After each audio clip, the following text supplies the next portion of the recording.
Good morning, and thank you all for coming and skipping the plenary lectures to listen to me. I don't know why you're doing that, but I appreciate having a couple people here that might be interested in some interesting background about comparative genomics in mammals. And if we could just turn the lights down a little sure. on the front, at least.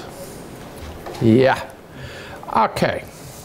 Now this whole story, I don't know if it's going to take an hour to tell it, but it's been going on with a question that we had actually 40 years ago, which is, if you look at mammals and their genomes, can we understand the rearrangements and exchanges and reorganizations of the genes in the chromosomes? We didn't know how many genes we had at the time. We didn't know what percentage of the genome was exons. We didn't know much. We just knew that we had one gene, one enzyme concept, which meant that if we mapped certain protein genes, we would get somewhere. But by way of background, let me understand that in parallel, paleontology had demonstrated to us that there were a series of dominations of the Earth, if I may say that had gone on over the last several hundred million years. Since there's a microbiome talk going on in the plenaries, but after you get past the microbes, you get these little eukaryotes, and then you get other kinds of major orders. And the first domination was these guys, the trilobites, which you can see in the Smithsonian, which hung around through many of the eras for really over 100 million years. And then the next big domination was the reptiles, the dinosaurs, if you will, which went on for almost 200 million years. And then when these guys disappeared, the mammalian radiations began, which led to a few million years ago, the domination of the Earth by humankind. Well, let's talk about the dinosaurs a little bit. Because they were so successful and there were so many species, they occupied most of the ecological niches. But running around underneath their feet were some insectivore precursors of mammals that really didn't evolve very much. And so what happened was these guys just sat there and ate insects, and there were several of them going on, and they didn't change very much over the dinosaur era. And they lived all across the world, including in the Yucatan and in Mexico. And basically, about 63 million years ago, a meteorite impacted in the Yucatan Peninsula right here, and it blackened the planet. The dinosaurs that saw it waved goodbye, because that was the beginning of the extinction of the entire species. It left a crater underground that is imagined to look something like this, and it was about 63 million years ago. This then led to the blossoming of about 5,500 different species of mammals that live in the world today. And they're probably as diverse as you can believe, because they come as big as the blue whale and as small as some of the rodents and so forth that occur. And the relationships between them is something I'm going to spend a minute talking about before we get started in the comparative genomics part. Now, in 1999, we published an article in a dedicated issue of Science magazine with a cover which featured this critter, and it had some of the major known mammalian orders, carnivores, the horses, the folidotes or pangolins, and so forth, on its cover. But the important thing about this article wasn't the text. It was that there was a wall chart or poster that was produced. And the poster was dedicated to the idea that if you took the human genome and you colored each chromosome a different color, it was possible, because of advances in comparative genomics and the methods I'll talk about in a minute, to color code other species, such as the primates and the rodents and the carnivores and the other mammals that had been treated with some of the gene mapping methods that were going on.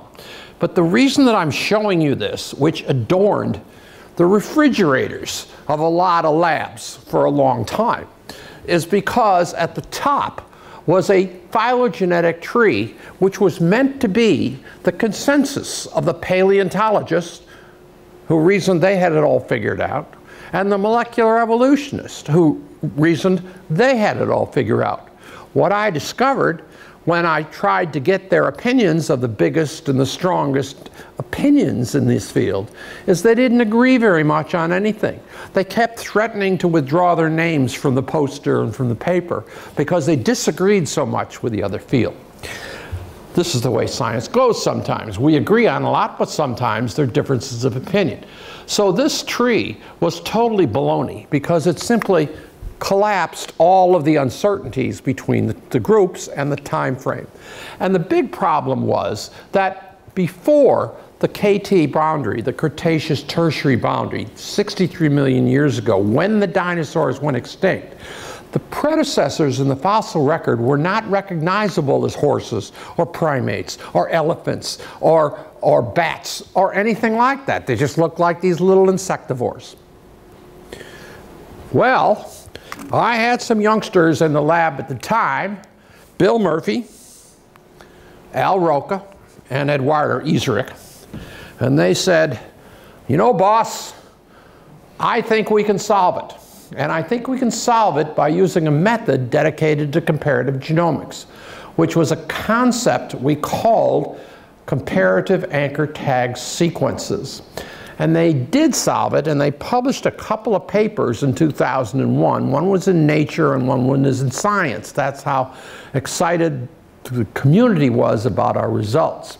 These conserved primers, called CATs, are largely just primers that are conserved across genes in rodents, rats, mice, and humans. And if they were conserved there, we reasoned, well, we could probably try to amplify them in elephants or in bats to see if we could come across all mammals with some phylogenetic sequence data. Well, that reasoning was a little flawed because only 15% of the ones we attempted work. But that was enough to allow us to go ahead and to apply the tools of molecular evolution. Now, molecular evolution is an older field. It began about 50 years ago with the molecular clock hypothesis, which stated that as time goes on, the sequences that are homologous to each other increase their differences as a function of time. So that if you have a couple of species that are closely related, the sequences will be closer. But if they're distantly related, they'll be further away. That molecular clock hypothesis was originally formulated by Linus Pauling and Emil Zuckerkandl, two California guys who were sitting around thinking good thoughts. Well, the field of molecular evolution went on to develop sophisticated phylogenetic algorithms for solving evolutionary hierarchy in trees. I won't go into all of them. I'll just say that these guys were always fighting with each other too about which method was best. But let me simply mention that one was called phonetic or distance-based. You simply create a tree of species and you compute the genetic distance, how far apart the percentages of sequence homology are, and then you use trees like the neighbor joining to join them together, joining the closest ones first and then the next. Cladistic or parsimony-based is a secondary philosophy. And these guys, the cladists, were very strong in saying this method wasn't very good. They liked their method, which is to basically take all the trees that you could make and put the characters on the trees and watch them change in different ways, and then take the one which had the shortest number of changes. That's the idea of cladistics. And you had characters that were shared, derived, that joined species together, and so forth. So it was a different philosophy. Maximum likelihood is a more statistical philosophy based upon the likelihood of a tree, and Bayesian is informed by a Bayesian posterior probability. The truth is that there was a 20-year period where people fought about these algorithms as which was right. But I was impressed when finally some of the pioneers who had developed this, people like David Swafford and Walter Fitch, said, you know, if you use all of them on a tree, and they all agree, you might get the right answer. And that basically is what's going on now. All right, talk about the timing in a second of calibration. So, Murphy and Eduardo and Al Roca first produced a tree based upon the sequencing of something like 16,000 base pairs from 64 species in 18 placental orders. And they parsed into groups which are colored differently here. The marsupials, of course, was an outgroup because it diverged about 160 million years ago. But then the first group, the base, was a group of species that live in Africa, including the elephant and the hyrax. The next group was a South American group called Xenarthra.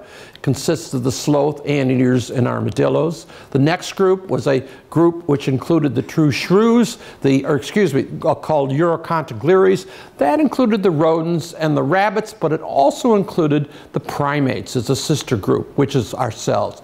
The next group, called Laurasiatheria, was named after the northern continent in the world that was joined together before Europe and North America and those split apart. And that consisted of the set artiodactyls, which is the whales, dolphins, and the even-toed ungulates, the perissodactyls, the horses, the carnivores, which are dogs and cats, the bats, and then the true shrews. Now, just to illustrate with some pictures, the Afrotheria, which is the African group, which elephant is the index, well, it had the manatees, it had the elephants, it had the hyrax, and it also had the tenrec and the aardvark and the elephant shrews. So this group was an African group that had evolved, and it was the baseline of the mammal tree. The second one was a South American, which, as I said, was the sloths, anteaters, and armadillos. The next one, Urocontigleres, has ourselves, but it also has the rodents and the rabbits as sister taxa, which are connected to ourselves, the primates, about 300 species or so. And then there was an outgroup of flying lemurs and tree shrews. The Laurasiatheria had the whales, the sheep, the carnivores, the horses, and so forth. And these are colorful slides, and I wanted to show them in case you don't understand anything I'm saying, you'll at least like the pictures, okay? In addition to coming up with a hierarchy into the four major groups, we were able to time these using fossils that were calibrated to be the ancestors of different groups, such as the ancestors of the set artiodactyl, or a fossil that was the ancestor of the horses, or one that was an ancestor of the carnivores, and one that was an ancestor of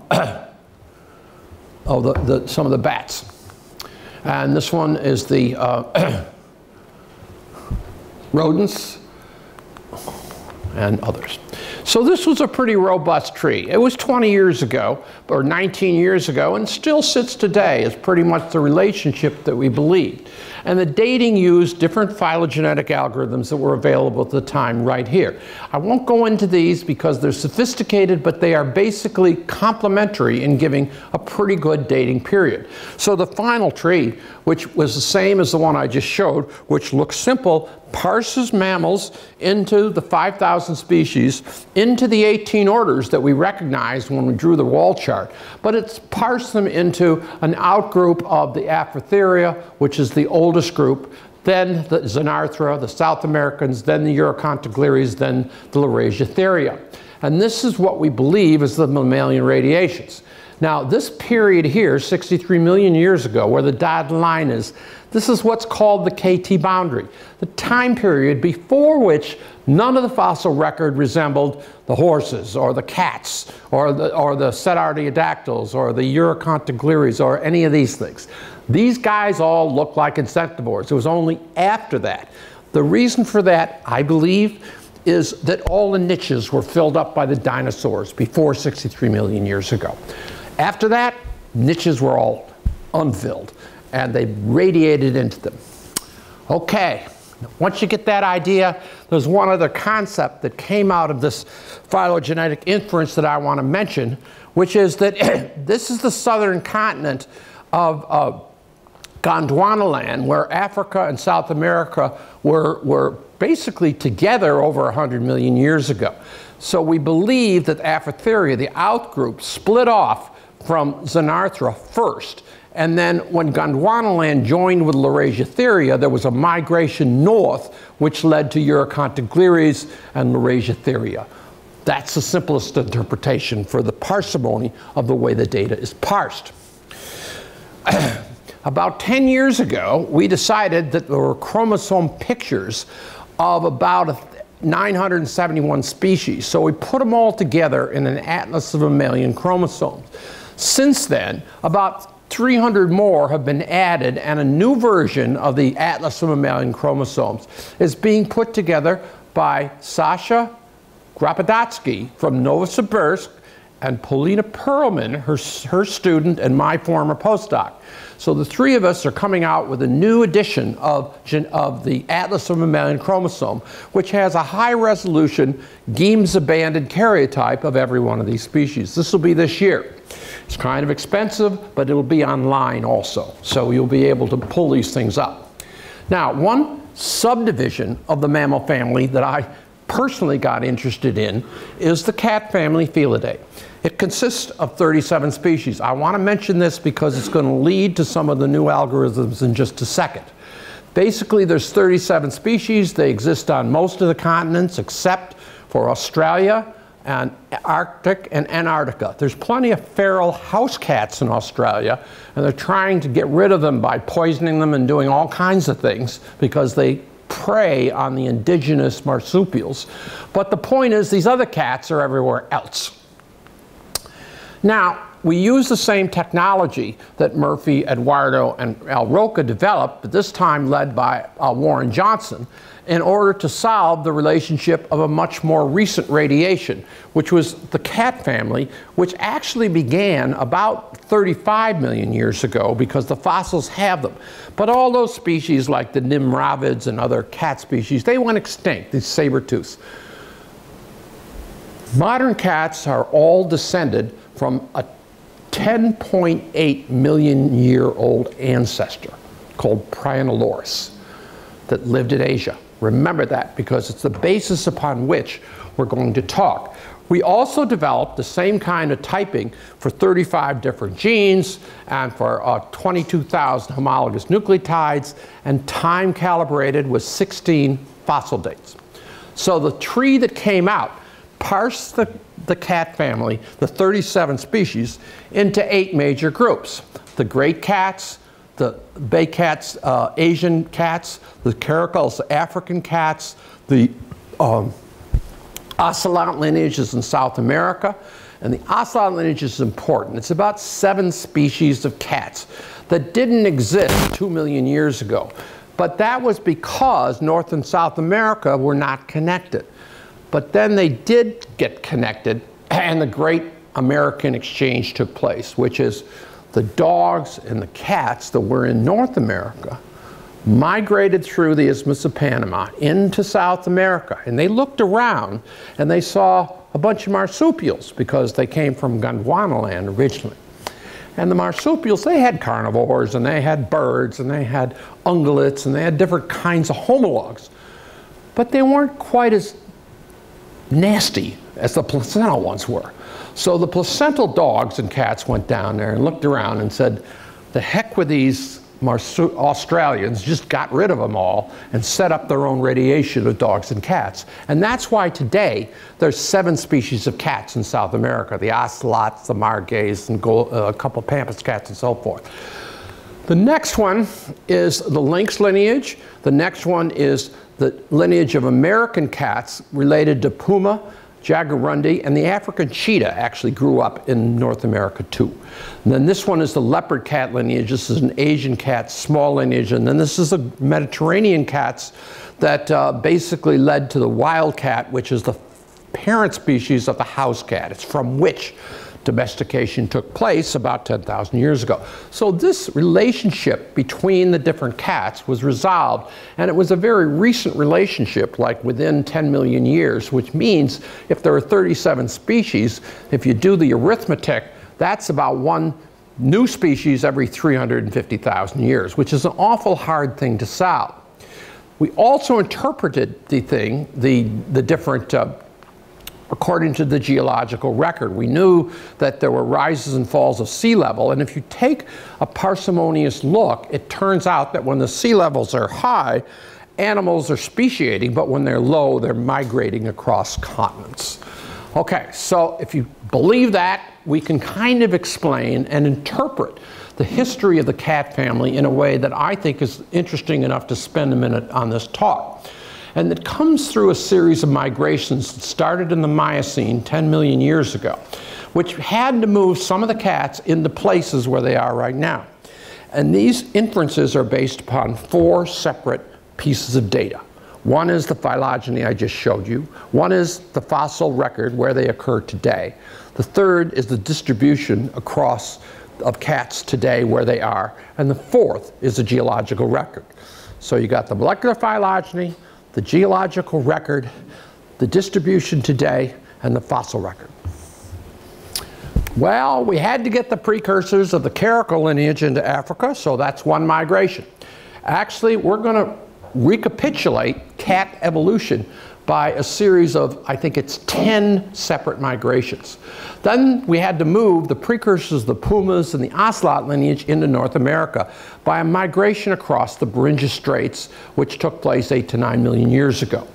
Then we had to move the precursors to the ocelot lineage when the Isthmus of Panama closed for the first time. That was about 3 million years ago. Then later on, after some speciation took place, well, the precursors of lynx and cheetah were in North America, so we had to get them back by migrating back. The fourth migration, we had to get the cheetah into Africa, which we did. We had to get a black-footed cat into Africa. We had to get the lions out of Asia and into Africa. And then we had to get the lions and jaguars back to North America, where they persist. Jaguars are still there. Lions went extinct in North America 10,000 years ago at the end of the Pleistocene. And then we had to get the puma lineage and the jaguars down into South America. Finally, about 10,000, 12,000 years ago, there was an extinction in North America of 30 species of large cats, 30 species of large mammals, rather, including lions went away, cheetahs went away, and pumas went away. Now, the pumas came back in the 12th migration, and this is the simplest way we know of tracking the history of the cat family. The cheetahs, as I mentioned, went extinct from North America 12,000 years ago, along with mastodons and large mammoths. And by the way, if you want to see some of these in St. Petersburg, you should go down to the Natural History Museum, which is on Vasilyevsky Island. It's quite amazing to see a full restored animal in this museum. The saber-toothed cats of the Pleistocene went away, the giant ground sloths. Altogether, there were 40 species of large mammals that went extinct, including the cheetahs, including the lions, and including the pumas. The pumas came back, and that's how the cats came to be. All right, now, that's your background. If you lasted through that, now you're going to like the next part, which is the algorithmic stuff. Now, comparative genome organization, remember the whole point of this was to try to figure out how organization took place. Started in the early 1980s with gene maps, linkage maps, the Grimm-Synteny method developed by Pavel Pevsner and Glenn Tesler, the zoofish, which is chromosome painting. And then more recently, with whole genome sequences, there are other methods, such as the evolution highway, developed by Harris Lewin and by Dennis Larkin and their colleagues. The cactus, developed by Benedict Patton and David Hausler. And then a new thing I'll tell you about in a few minutes called RBM-SOGA. It's a horrible name, but I didn't have time to make up a good one yet. So we'll figure it out. Okay. So basically, almost 40 years ago, not quite, we published a paper in Science, and in those days, they would send a photographer out to the lab to photograph the animals, and they did. And it was a gene map of the house cat. And up to that time, if you published one mapping, you could get a paper in Science or Nature and those things. But this thing had about 35 different markers all mapped at once. And we discovered that if you compared the position in the house cat, often there were strings of genes, isozymes in those days, that were the same in the same chromosome as they were in humans. So chromosome 6 and chromosome B2 were the same, chromosome 12, chromosome B4. There were some exceptions and breakups indicated here, but that was the original observation. Bill Nash in our lab and the cytogenetics groups began to look closely at the comparative genomics of G-banded chromosomes, and they discovered that in some chromosomes, like the X, the human and the cat and the human and the cat, looked identical. And some of the other regions looked identical also, as was imputed and predicted by these isozyme markers. This was still a long time ago, but it made me think that gene maps were really going to be important. So between 1980 and 1993, we gathered gene maps from all the species that they were getting mapped, not just Drosophila, mouse, and rats, but also the different bacteria, the different non-human vertebrates, lower eukaryotes, human maps, and so forth. And we published 7 editions in Cold Spring Harbor Press of genetic maps. The last one was almost 2,000 pages, and at about this time, David Lipman come around to me and he said, you know, these books are too big to carry around. We need a database. Let's found GeneBank. And so he did. And that's why GeneBank exists today, as an outshoot of the maps of all these markers coming out together. Bless his heart. We also built linkage maps, but with short tandem repeats and polymorphic markers and a few SNPs. And in 2009, a map of about 2,200 markers was published in the cat, which many had homologs in human and in other species. Probably one of the most important advances in comparative genomics in the past decades was the technology, which isn't used much anymore, but it was used a lot in the beginning of the field, called chromosome painting.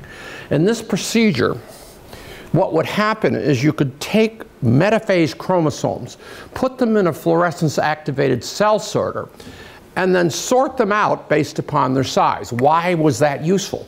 Because then you could pick one out of a particular chromosome number 3, say, from human, and you could fluoresceinate it, label it with a colored dye, and then hybridize it back to a metaphase spread of humans, but in the case of comparative genomics, of another species.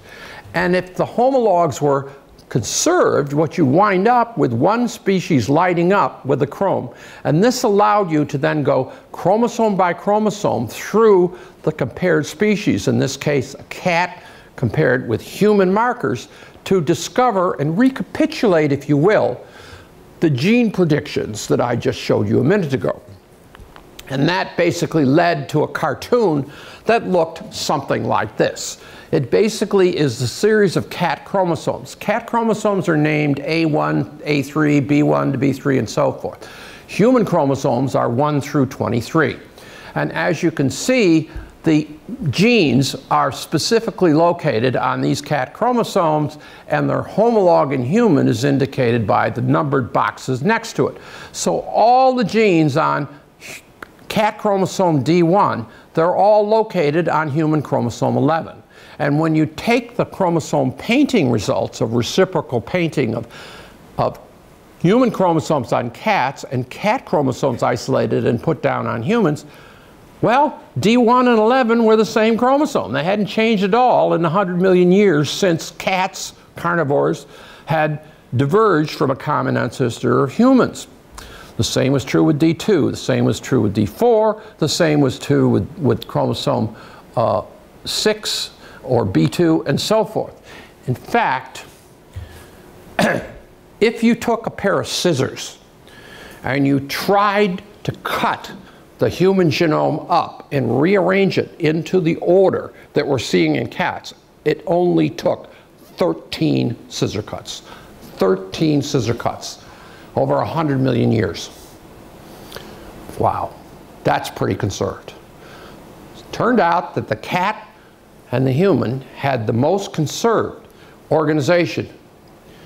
Now, because chromosome painting and gene mapping was very crude compared to today's methods, all we're looking at is what are called translocations, which are exchanges of pieces of chromosomes between chromosomes, not inversions, which are flips of order within a chromosome, or transpositions, which took a piece of a chromosome and moved it upstream or to a different place on the same chromosome.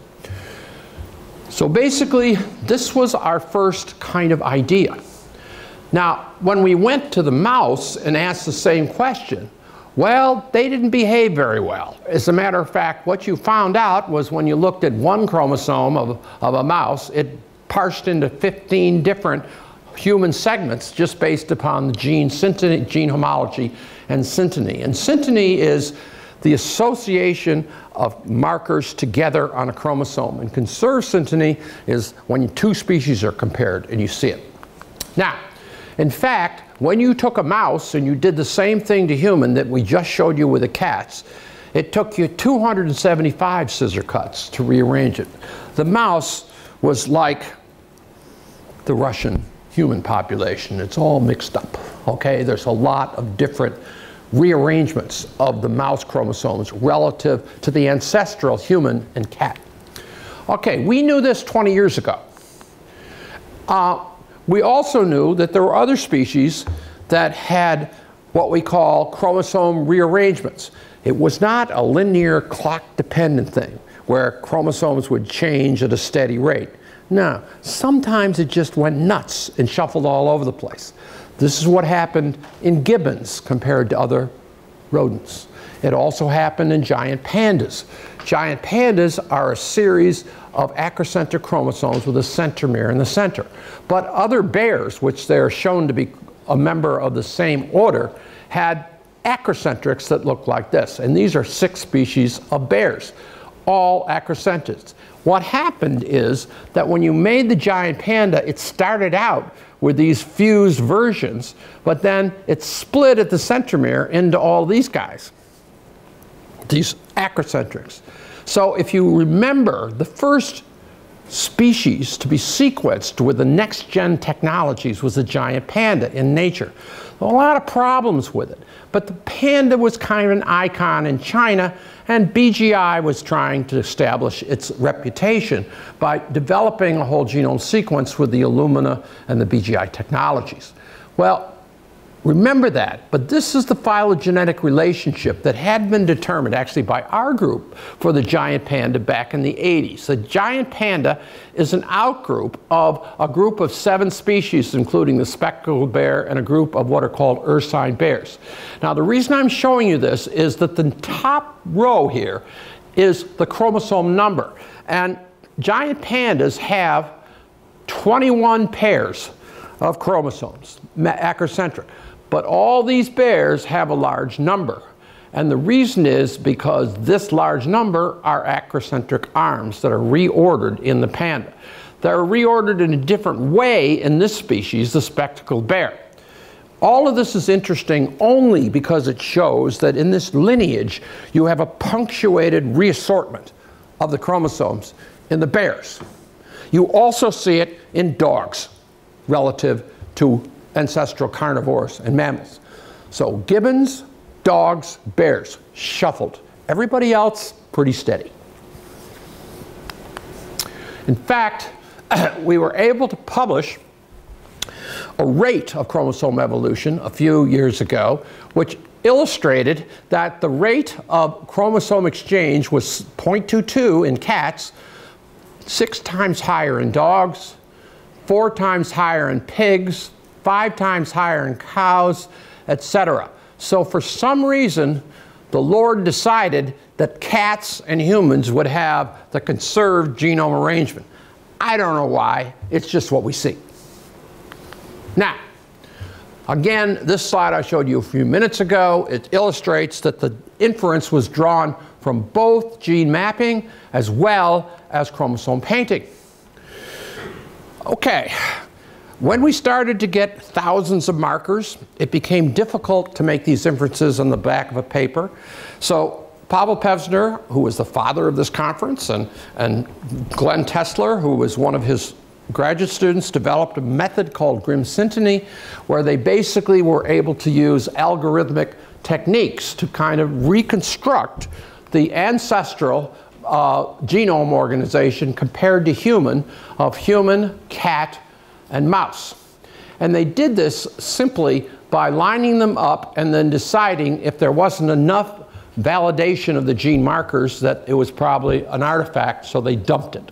That was a decision they make because they were confident they wanted to get the right answer, not the artifact answer. And this is the way bioinformatics started in this field, is to get rid of the artifacts. So anyhow, the ancestral was simply coded. It's pretty similar to humans. There's not a lot of scissor cuts here between them. These are the chromosome numbers in the ancestral. This is the cat. This is the mouse, and then the others were the ancestral. This Grim-Synteny was a pioneering development which took comparative genomics out of the hands of the mappers and into the hands of the bioinformaticians. Okay, meanwhile, the chromosome painting people were coming along more and more, and they were giving us better and better inferences by which we could compare our bioinformatics inferences. For example, this is the cat genome, the cat chromosome, and it's been painted with human, with dog, with another carnivore, with well, 5 other species. Giant pandas, 1, 2. Okay, so that we're getting a richer depth of at least what the translocations are. Now, in 2005, we had gene maps of all these species with upwards of 400 to 2,000 markers. In rat and mouse, we had a whole genome. And these are the lists upon which this, well, where is it now? Hold it. Well, can't find it now. Well, gone. Which the rate tree was drawn. Okay. Now the next thing that came out was Evolution Highway, which is a methodology that put together the gene maps and the homologous painting, mostly the gene maps though, of related species into a program called Evolution Highway. And this showed the breakpoints and the reuse points, the points where breakpoints were reused over and over. And that was kind of useful, but we still weren't at the precision we wanted to be, mostly because we didn't have good whole genome sequences. Okay, and there's just another example of chromosome evolution highway. Now, a couple of years ago, Dave Hausler, my partner in Genome 10K, along with Oliver Ryder, he worked with one of his junior scientists, Benedict Patton, to develop an algorithm called Cactus. And the advantage of Cactus for comparative genomics is that unlike all the previous assemblies and alignments and comparisons, this one does not take the human genome as a reference and put your species into it, which leads to biases. That is, reference-based assembly was the best we could do until these guys came along. And they took multiple species and aligned them to each other separately using a complicated algorithm that uses lots of memory. It's very expensive, but they were able to come up with pairwise alignments with the different species. And that allowed us then to start dreaming about taking whole genome sequences with 3 billion base pairs and stretches of homologous markers together. Well, Ksenia Krashenkovskova in our laboratory worked with Mark Deakins and David from Santa Cruz, and she was able to come up with an alignment of 10 different cat species. And those 10 cat species are these. One of them, human's not a cat, but might as well be in this analysis. It's got a couple of cheetahs, fishing cat, We didn't do all 37, but we have good assemblies for all the other species that were developed by our friends and by others and by the Jansky Center. And then what she did was she was able to come up using the cactus multi-species alignment with evolutionary breakpoints and blocks, places where the conserved synteny goes away. And this is a comparison of the cat map A1, 2, 3, 4 with the human. The color indicates the human chromosome, and all these little notches indicate the cactus imputed evolutionary breakpoints. There's over 700 of them, quite a bit more than the translocation ones that we had a few years ago. This is difficult to read, but it is a quantitative count of the breakpoints in each one of the cat chromosomes associated with each of these different species. Caracal, tiger, puma, lynx, lion, leopard cat, leopard, jaguar, fishing cat, 2 cheetahs, human, and dog. And you can look at, when you start looking at this thing closely, you'll see that there are some regions of different chromosomes that are enriched for breaks, as if they have been reused sites over and over. So this is the first step towards high precision analysis of the breakpoints that take place. But remember the difference between all this and the number we've seen when we were just doing other things. So, synthetic orthology, what does that mean? Well, synthetic orthology means if we have a gene and we believe it, we can be able to demonstrate that it's an ortholog using a traditional method in comparative genomics, which is, it is really the reciprocal best match of 2 species. Compare cat and human, first thing you do is a blast search of the gene in cat with human and find out what it matches, and then vice versa. If you get the same thing, that's reciprocal best match. Then you go upstream 2 markers and say, what are they in the human on the left and on the right, and what are they in the cat? And if they all match, that's what we mean by synthetic orthology. You've got one gene, RBM works, the flanks work, and that's a good marker. I explained that, I'll explain it again, because it's what we use to so-called validate the cactus model. I didn't believe the 800 markers that were going on. I figured that they were artifacts of the genome. So I said, well, let's do a reciprocal best match and synthetic orthology with all 20,000 genes that we have in the human versus the mouse. And then let's generate what we call gene anchors, GA, not GE, and use these as markers to determine how long the blocks of synteny go. So, in order to do that, this will just take a few seconds, a few minutes. It's a stepwise thing. And I'm kind of proud of it, so I want you to wake up and listen to it for a second. Basically, the first thing you do is you take a gene and you detect the RBM doing blast searches in both directions. Then, for the first gene ortholog, you access the 2 left and 2 right gene neighbors as synthetic. Then you basically go to the other species and make sure that they're there. So gene anchors has really 5 validated synthetic genes in both compared species. It has the anchor, and then it has the left ones and the right ones. Then you do the same thing for the next gene. Then you do the same one for the third, and you do that all the way up and down the chromosome until you finish with 20,000 genes in the reference species. The reference was human in the first case. This produces a map table of genes based upon RBM, reciprocal best match, and synthetic orthology.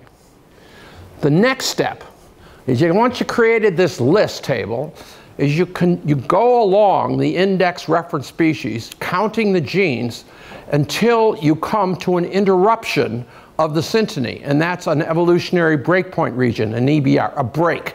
It ends the block. Then you finish chromosome 1, and then you do it for chromosome 2, then chromosome 3, and so forth. Then you annotate all the EBRs, and you determine the polarity. Is it going north to south or south to north? Is it on the same strand? That sort of thing.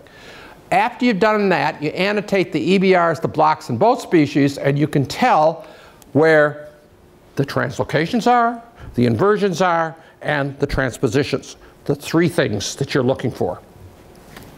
Then you compare these things between the species to the cactus results, and you validate them that way. This is what one of the tables looks like. And it goes on for 20,000 genes, but there's this gene, this gene, this gene, this gene, this gene. This is one of the AIDS restriction genes we worked on, by the way, years ago. It's on chromosome 1. It has the coordinates of where it is. And then over here in the cat, it has the same gene. Okay, same names, and the chromosome it's on, and the coordinates. And then it has the polarity, which is which direction is it going.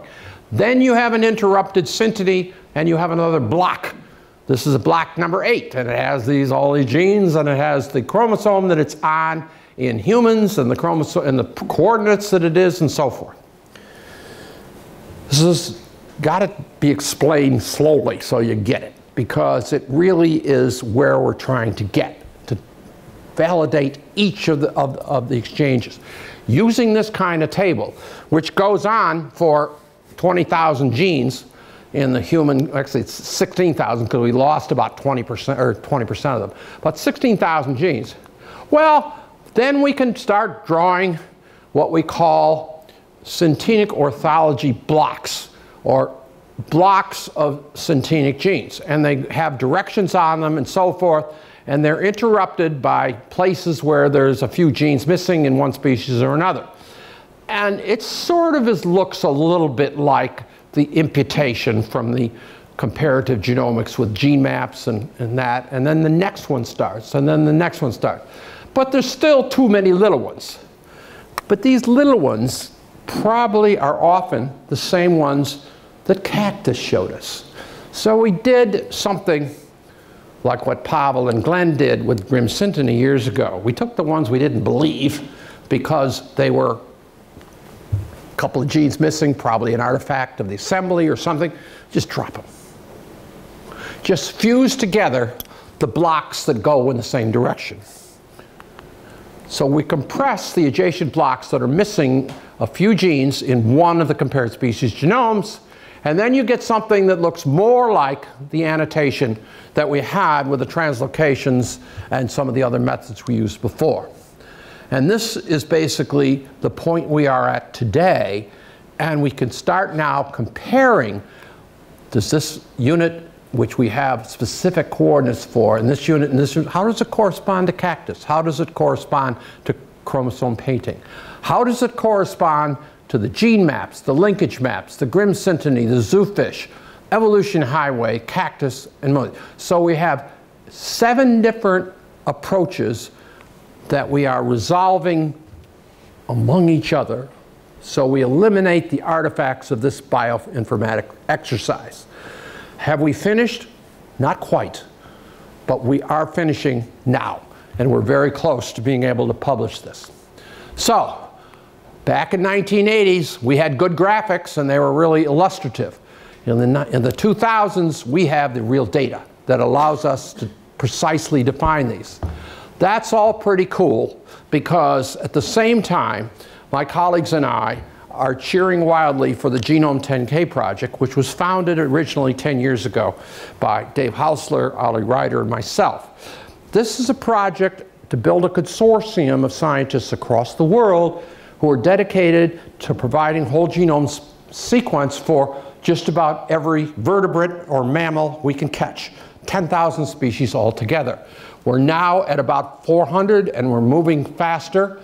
Eric Jarvis has taken the lead away from these old timers, and he is basically proposing that we have chromosome level assemblies for the index species, which means that the assemblies actually have sequences which resemble the order and the partition of the species from which they came.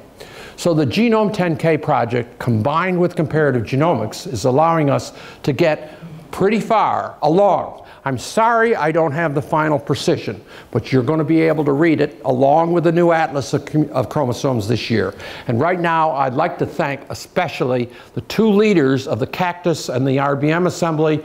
One is Ksenia Krasnikova, who's listed up here, and her colleagues at the Dubyansky Center, and the second is Guy Tamazian and his colleagues also at the Dubyansky Center. These are the heavy lifters, the programmers, the bioinformaticians who have developed the methods that I talked about in the second half of this talk. Finally, I'd just like to say thank you very much for your attention.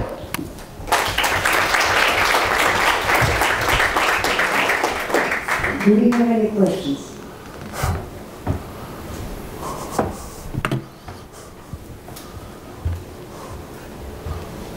You want me to give that talk again?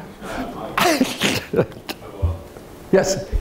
So with the Earth Biogenome Project, aiming to sequence all the eukaryotes on Earth, I mean, so will these sorts of methods scale sufficiently to do an all-by-all comparison? Because, I mean, ultimately you're going to want to know where to place everything and understand its chromosomal. No, it won't scale, because we're having trouble scaling it with 10 species and getting the money to store the analysis and get through it. But this is where we were with molecular evolution 40 years ago, when the original algorithms were developed. When there were 10 species in a tree, it was too much for the computers in those days. It got better and better and better. And I think this kind of stuff will get better too, I hope, with people like you asking these questions. More questions? Thank you very much. You bet. What? Oh, More questions? More questions?